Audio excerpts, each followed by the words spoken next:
Anarquismo y libertarismo. A simple vista parecen dos filosofías totalmente opuestas, ¿no? Como si fueran enemigas irreconciliables, cada una en un extremo del espectro político. Pero, ¿y si esa imagen no cuenta toda la historia? ¿Qué tal si hay algo más profundo que las une? Bueno, para empezar a desentrañar esto, arranquemos por lo que casi todo el mundo piensa. A ver, ¿cómo se las suele ver comúnmente? Pues miren, por un lado tenemos al anarquismo, que casi siempre se asocia con la extrema izquierda, con el socialismo, con la idea de abolir por completo cualquier tipo de autoridad. Y en la otra esquina está el libertarismo, ¿verdad? El de la extrema derecha, enfocado a full en el capitalismo y en la idea de un gobierno súper pequeño que solo esté para proteger los derechos individuales. Parecen agua y aceite. Justamente, esa es la percepción que vamos a desafiar. Prepárense porque vamos a descubrir una historia compartida que es, bastante sorprendente y que une a estas dos corrientes de una forma que pocos se imaginan. Ok, entonces, ¿por dónde empezamos? Para entender esa conexión, lo primero es encontrar el punto de partida, ese terreno común. Tiene que haber un principio fundamental que ambas, a su manera, compartan. Y aquí lo encontramos. Ambas ideologías, en el fondo, se basan en algo que el filósofo Herbert Spencer llamó la ley de la libertad igual. La idea es súper simple, pero a la vez muy poderosa. La libertad de cada quien para hacer lo que quiera, siempre y cuando no se meta con la libertad de los demás. Es decir, la libertad de una persona termina justo donde empieza la de la otra. Si lo pensamos bien, el anarquismo en su esencia más pura es justamente eso: oponerse a cualquier forma de dominación, sea social, política o económica. El objetivo final es ampliar al máximo las opciones que tiene cada individuo. Y claro, liberarlo de la coacción. Y del otro lado, el libertarismo se construye sobre exactamente la misma idea, la primacía de la libertad individual. Defiende a capa y espada que cada persona tiene derechos que nadie puede violar. ¿Y cuál es el único límite? Pues respetar la misma libertad en los demás. ¿Se empieza a ver el parecido? Entonces, aquí está el punto clave, el meollo del asunto. A pesar de todas sus diferencias, que son muchas, ambas tradiciones arrancan desde el mismo lugar: una oposición de principios a la autoridad injusta, al poder que coacciona. Las dos se hacen la misma pregunta fundamental: ¿cómo podemos maximizar la libertad? Ok, perfecto. Si comparten este núcleo, esta raíz, entonces, ¿de dónde sale ese pleito tan intenso? ¿Por qué se ven como enemigos? Bueno, la respuesta, como casi siempre, está en la economía. Y aquí la historia se pone de verdad interesante. Porque, ¿saben qué? Históricamente las palabras libertario y anarquista eran prácticamente sinónimos. De hecho, las primeras personas en llamarse a sí mismas libertarios, como un señor francés llamado Joseph de Jacques, eran anarquistas socialistas. Esto ya nos da una pista gigante de lo conectadas que estaban estas ideas en un principio. Así que la división, el gran quiebre, parece girar en torno a una sola cosa: la economía, y todo se reduce a una pregunta central: el capitalismo. ¿Es la máxima expresión de la libertad o es en realidad su peor enemigo? Esta pregunta es la que abre la grieta que los separa hoy en día.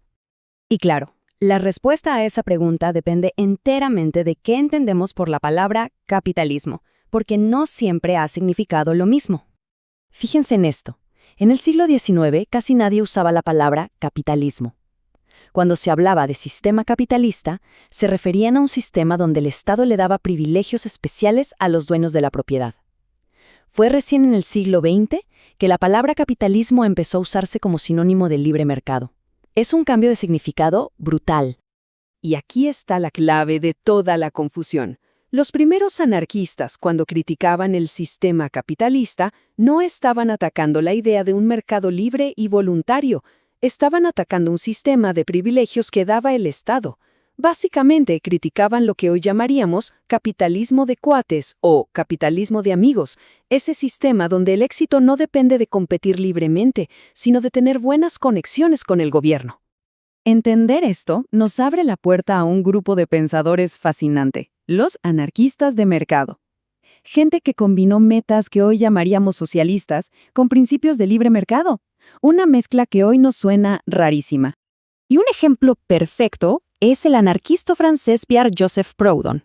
Él soltó una de las frases más famosas y probablemente más malinterpretadas de toda la teoría política: la propiedad es un robo. Uf, a primera vista esto suena como un ataque directo al corazón del libertarismo, ¿no? Pero, ojo, hay que entender a qué se refería.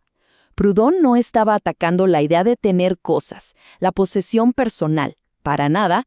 Él atacaba los títulos de propiedad creados por el Estado que permitían a unos pocos, a los que él llamaba propietarios ociosos, vivir de la renta y el interés sin trabajar. Por eso hacía una distinción clave entre propiedad, que para él era este título legal artificial, y posesión, que era el derecho de las personas a controlar su casa, sus herramientas y la tierra que de verdad usan. Y no estaba solo. Hubo otros pensadores, como los estadounidenses Josiah Warren y Benjamin Tucker, o el inglés Thomas Hodgkin. Todos ellos argumentaban más o menos lo mismo, que un mercado verdaderamente libre, sin los monopolios y privilegios que da el Estado, era la única forma de alcanzar los objetivos socialistas. Creían que la competencia real, sin trampas legales, era la clave para liberar a los trabajadores de la explotación. Bien, después de todo este recorrido histórico, ¿qué podemos concluir? ¿Qué nos llevamos de esta historia tan compleja? Pues lo principal es que el anarquismo y el libertarismo no son polos opuestos, son más bien como dos ramas del mismo árbol, tradiciones que están genealógicamente entrelazadas. En lugar de verlos como enemigos, quizás deberíamos verlos como parte de la misma gran familia antiautoritaria. Tienen un origen común y un objetivo común, maximizar la libertad. La diferencia está en el énfasis. Una tradición se enfoca más en criticar el poder del Estado, mientras que la otra pone el foco en las formas de dominación económicas y sociales. Podremos decir que una lucha contra las cadenas políticas, la otra contra las cadenas económicas, pero al final del día, ambas luchan contra las cadenas. Reconocer este pasado común, esta herencia, nos abre la puerta a una conversación muchísimo más rica sobre lo que de verdad significa ser libre. Y esto nos deja con una pregunta final para reflexionar. Si estas dos tradiciones comparten un pasado, ¿podrían llegar a construir un futuro compartido? En un mundo que parece forzarnos a elegir entre libertad individual e igualdad económica, ¿será que estas dos tradiciones, juntas, podrían mostrarnos una salida a esa falsa elección?